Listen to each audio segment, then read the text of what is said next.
प्रिय विद्यार्थियों, आज हम द्रुत पाठ के रचनाकार में महादेवी वर्मा के विषय में बात करेंगे। महादेवी वर्मा एक सफल कवयित्री होने के साथ साथ एक सिद्ध हस्त गद्यकार भी थी। इनकी कविता और गद्य दोनों में लेखिका की पीड़ा उभरी है। उनकी कविताओं में ये पीड़ा काफ़ी सघन होकर उभरी है, अतः उनमें कवित्री अंतर्मुखी होती चली गई। पर जब वे गद्यकार के रूप में उपस्थित होती है तो यथार्थ का सीधा सामना करती हुई दिख पड़ती है और खुलकर प्यार करती है। उनकी रचनाओं में पीड़ा और वेदना की अभिव्यक्ति हुई है। महादेवी वर्मा के साहित्य में व्यक्त पीड़ा उनकी अपनी पीड़ा है। यह एक नारी का भोगा हुआ यथार्थ है। भारतीय समाज में नारी को कभी मानवता के स्तर पर नहीं आंका गया। नारी को या तो देवी के पद पर प्रतिष्ठित किया गया या उल्टा कहकर उसका बहिष्कार किया गया। नारी को हमेशा से पुरुषों के संरक्षण में जीना पड़ा है और बचपन में वह पिता पर आश्रित होती है, जवानी में पति का सहारा लेती है और बुढ़ापे में पुत्र के सहारे जीवन करती है। परंपरा से यह भी माना जाता है कि पति की पूजा करना पत्नी का कर्तव्य होता है और पति की सेवा कर मोक्ष की प्राप्ति होती है।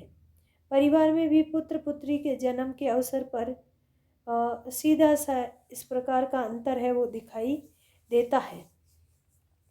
इस प्रकार के भेदभाव तथा नारी शोषण के विरुद्ध कई लोगों ने आवाज़ उठाई और ऐसी स्थिति में जब राजा राम मोहन राय, ईश्वरचंद विद्यासागर, केशव चंद्र सेन, दयानंद सरस्वती आदि ने स्त्रियों के मुद्दों को बड़ी शिद्दत से उठाया, उसी समय जब कोई स्त्री समाज के बनाए नियमों को तोड़ती है तो उसे समाज और परिवार की अवमानना और आक्रोश का सामना करना पड़ता है। महादेवी ने नारी के घर के बंधन को स्वीकार नहीं किया। उन्होंने समाज के रूढ़ बंधनों को तोड़ा तथा सभी बंधनों से मुक्त होकर कर्म क्षेत्र में कूद पड़ी। और महादेवी वर्मा का जन्म 1907 में उत्तर प्रदेश के फर्रुखाबाद में हुआ। उनका परिवार संभ्रांत और संपन्न परिवार था।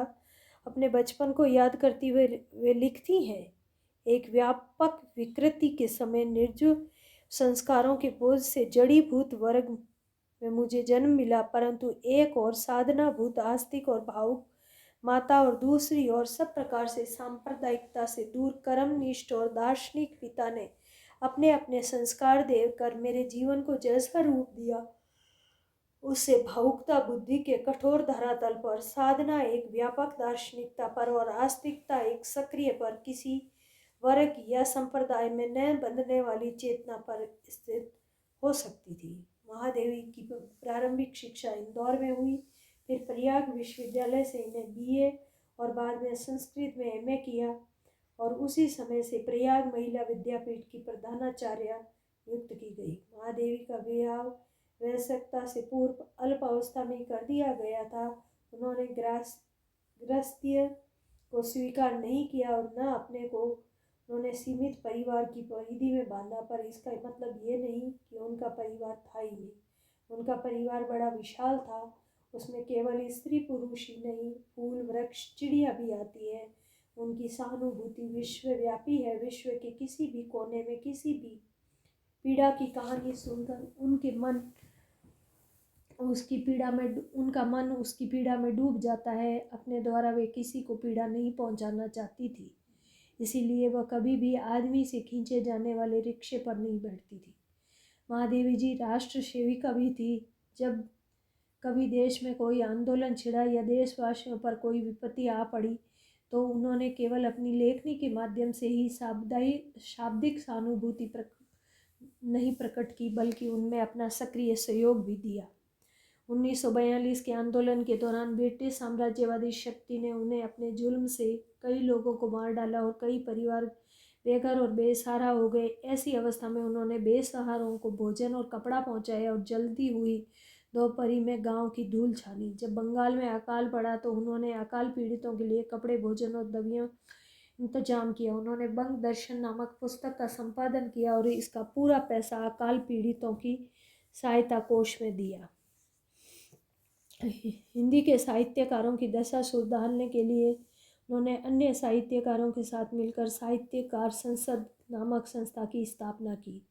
संस्था का उद्देश्य साहित्यिकों को संगठित करना और असमर्थ साहित्यकारों को सहायता पहुंचाना था। महादेवी वर्मा को उनकी काव्य कृति यामा के लिए भारतीय ज्ञानपीठ पुरस्कार दिया गया।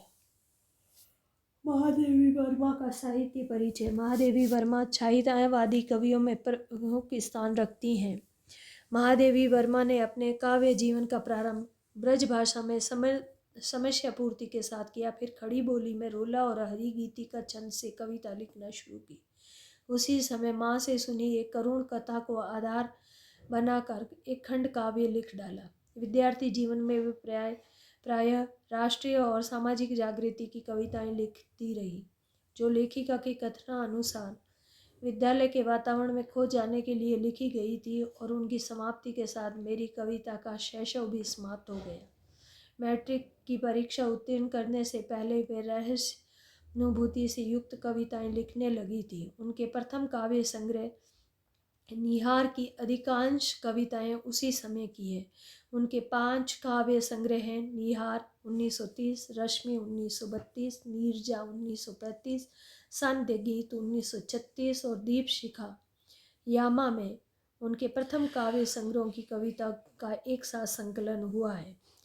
महादेवी वर्मा कवयित्री होने के अतिरिक्त सशक्त गद्य लेखिका भी है।